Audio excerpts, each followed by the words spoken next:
आणि आता आम्ही निघतो द्वारकासाठी. रस्त्याला एक पण रिक्षा नाही. सकाळचे 5:30 वाजलेत आणि आम्हाला बस पकडायची आहे 6 वाजताची. हा बघा व्ह्यू लास्ट सकाळ सकाळी एकदम आली म्हणून कोणीच नाही आहे रस्त्याला. वगैरे रस्त्याला कोणीच नाही आहे. पार्किंगमध्ये बस आहे. बस अशा प्रकारे भेटली आहे. सर्व अरेंजमेंट चाललेत सिटिंगचे. सर्व सामान ठेवलेत मस्त. अशी काही गव्हर्नमेंटची बस आहे आणि इथून ऑलमोस्ट 250 किलोमीटर्स आहे, म्हणजे ऑलमोस्ट 5 तासाचा प्रवास आहे. आणि आता आम्ही थांबलो आहे नाश्ता करण्यासाठी. बघा कसं नाश्ता एकदम फ्रेश नाश्ता बनवला आहे यांनी.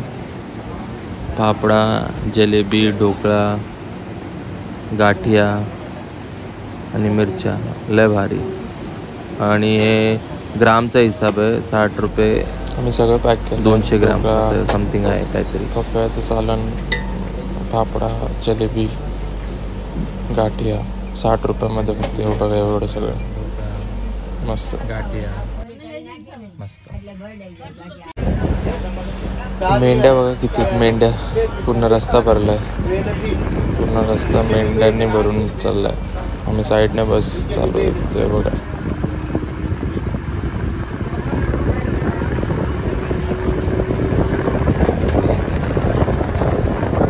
हे बघा याच रिझनमुळे आम्ही बसने ट्रॅव्हल करायचा डिसिजन घेतला. कारण की ट्रेन जर्नीने हा समुद्रकिनारचा रस्ता दिसला नसता, म्हणून आम्ही डिसिजन घेतलेलं की बसनेच ट्रॅव्हल करू सोमनाथ ते द्वारका. इथे सुंदर असा व्ह्यू आहे बघा. बस डायरेक्ट बीचला लागून ट्रॅव्हल चाललं आहे आमचं. आणि खिडकीतून बघितलं तर पूर्ण समुद्र रस्ताच सुरू आहे. असा हा रस्ता 20 ते 30 किलोमीटरपर्यंत सरळ रस्ताच सुरू आहे मस्त.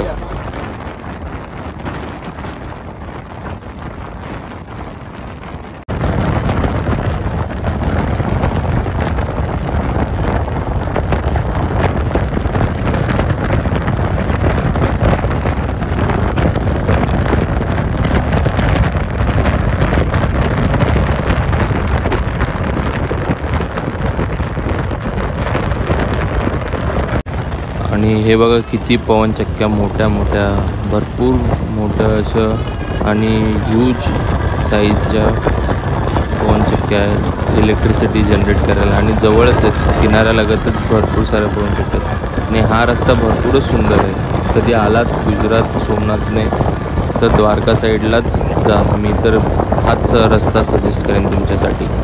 भरपूर सुंदर असा रस्ता आहे, एकदम 4 पदरी रस्ता आहे.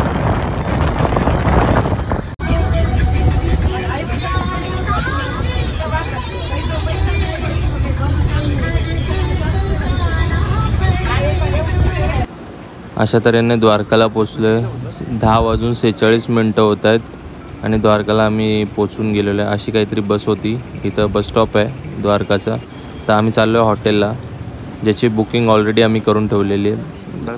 हॉटेल हॉलिस्टन करून बुकिंग केलेली आहे. हा बघा किती सुंदर एंट्रन्स आहे. आतमधला रिसेप्शनही भरपूर सुंदर आहे. हा बघा असा काहीतरी रिसेप्शन आहे आतमधला. तुम्हाला चला मी हॉटेल दाखवतो. आम्हाला चावी चेक इन दिल्यानंतर. असं काहीतरी रूम आहे आमचा.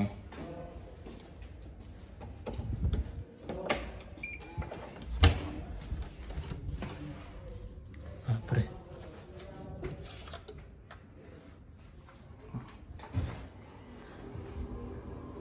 Beautiful room. भरपूर सुंदर असा व्ह्यू आहे.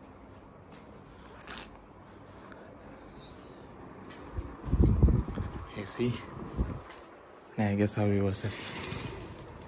बापरे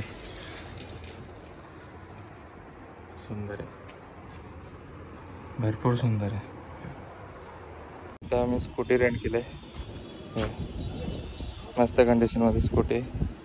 आम्हाला पडलं आहे 700ला 2 दिवसासाठी. जे नंबर 700ला 2 दिवसासाठी मस्त. बाकीच्यांनी पण केलं आहे आणि मग आणखी 2 दिवस फिरू शकतो. हा आमचं हॉटेल.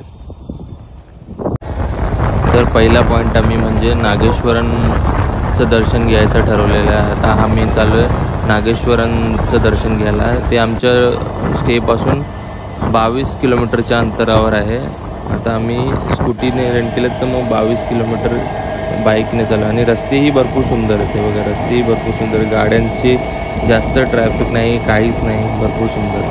आणि अशाच तऱ्हेने 22 किलोमीटर संपून आम्ही पोचलो आहे बघा नागेश्वरन महादेव. जय नागेश्वरन महादेव.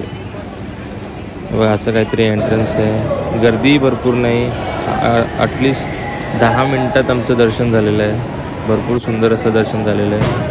हे बघा तुम्हाला दर्शन घडवतो ते बघा. इथून तुम्ही कॅमेराने रेकॉर्डिंग करून दर्शन काढू शकता. बघा फोटोज व्हिडिओज. आतमध्ये कोणाला अभिषेक करायचा असेल तर अभिषेकही करून देतात ते. हे बघा तुम्ही लाईव्ह दर्शन घेऊ शकता व्हिडिओच्या मार्फत. भरपूर सुंदर असं ज्योतिर्लिंग आहे. द्वारका ज्योतिर्लिंग दारूचं वन श्री नागेश्वरन महादेव की जय. बघा किती सुंदर असं ज्योतिर्लिंग. आणि बाहेरून कसं दिसतं मी आता तुम्हाला दाखवतो आहे बघा.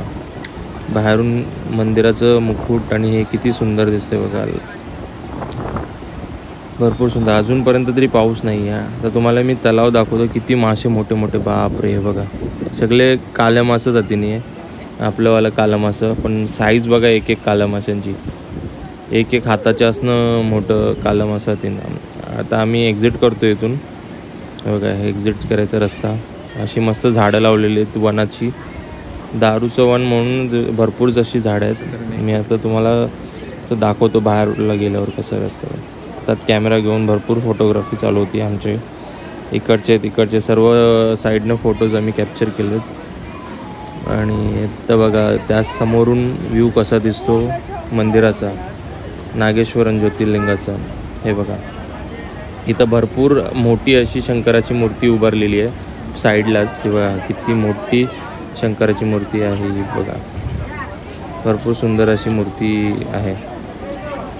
मन मोहून घेणारी अशी मूर्ती शंकराची बनवलेली आहे. आणि इथूनच सेम व्ह्यू साईडला मंदिराचा आहे. आणि परत तो व्ह्यू हा बघा शंकराच्या मूर्तीचा आहे. किती सुंदर आणि किती मोठी.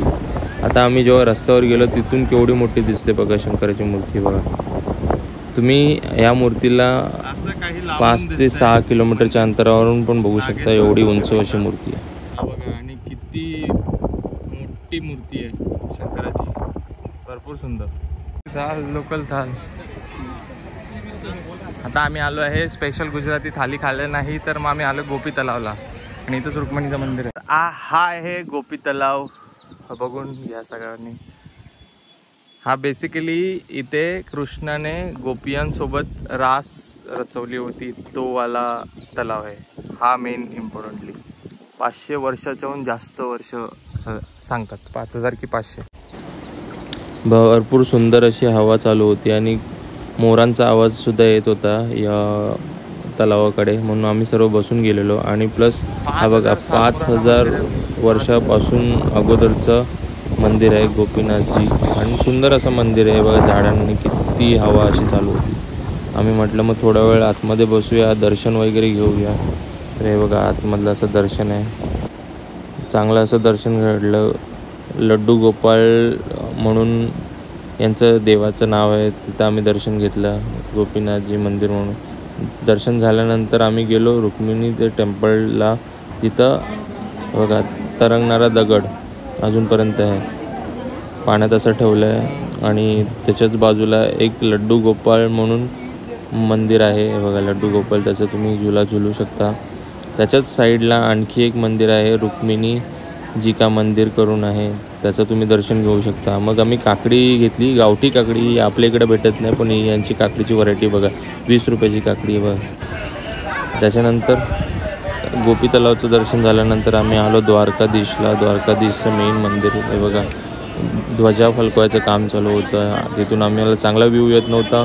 आमचं दर्शन झाल्यानंतर मग आम्ही एक दुसऱ्या कोपऱ्याला येऊन व्ह्यू घ्यायचा, कॅप्चर करण्याचा प्रयत्न केला. आमचं दर्शन ऑलरेडी झालेलं होतं. दर्शन अगदी 15 ते 20 मिनटात दर्शन झालं होतं. बाहेरून व्ह्यू बघा किती सुंदर दिसतो हा द्वारकाधीश मंदिराचा. जय श्रीकृष्ण, जय श्रीकृष्ण. आम्ही विचार केला हे बघा गावठी छास किती सुंदर लागते. गावठी छास आणि त्याचे टेस्ट ओरिजिनल दुधापासून बनलेलं. मात्र फक्त 20 रुपयामध्ये बघा. भरपूर सुंदर टेस्टला. त्याच्यानंतर आम्ही टेस्ट केलं. ह्यांना घुगरा म्हणून असं म्हणतात. फक्त 30 रुपयामध्ये 3 घुगऱ्याची साईज, आणि साईज बघा केवढी मोठी आहे. कोणाचंही पोट भरेल एवढी मोठी साईज, आणि 30 रुपयामध्ये एवढं भरपूर टेस्टी फूड. त्याच्यानंतर आम्ही खाल्लं दाबेली, जे आपल्याकडे भेटते, पण यांची चटणीचंच मस्त लागते. चटणीमध्ये वेगवेगळे फ्लेवर असल्याकारणाने ती भरपूर सुंदर लागते. फक्त 20 रुपयाला दाबेली ही भरपूर सुंदर लागत होती. आणि हे बघा वेगळ्या प्रकारचे ढोकळे आपल्याकडे भेटतात. ते ढोकळे वेगळे, इकडचे ढोकळे वेगळे असतात. ढोकळ्यांची साईज बघा, चपटे ढोकळे, याला इथे स्टीम ढोकळे असे म्हणतात. असे पूर्ण चपटे ढोकळे देतात. त्याच्यानंतर 2 चटके, त्याच्यावर तेल टाकल्यानंतर ढोकळ्यांवर परत त्याच्यानंतर 2 चटण्या देतात. एक ग्रीन चटणी, एक रेड चटणी. भरपूर छान आणि डिलिशियस लागतं. मग रात्री आम्ही जेवलो थालीसोबत. थाली खाल्ली 120 रुपयामध्ये, अनलिमिटेड थाली, कितीही तुम्ही खाऊ शकता याच्यामध्ये. आणि अशा तऱ्हेने आम्ही आमचा दिवस संपवला. जर तुम्हाला व्हिडिओ आवडला असेल तर लाईक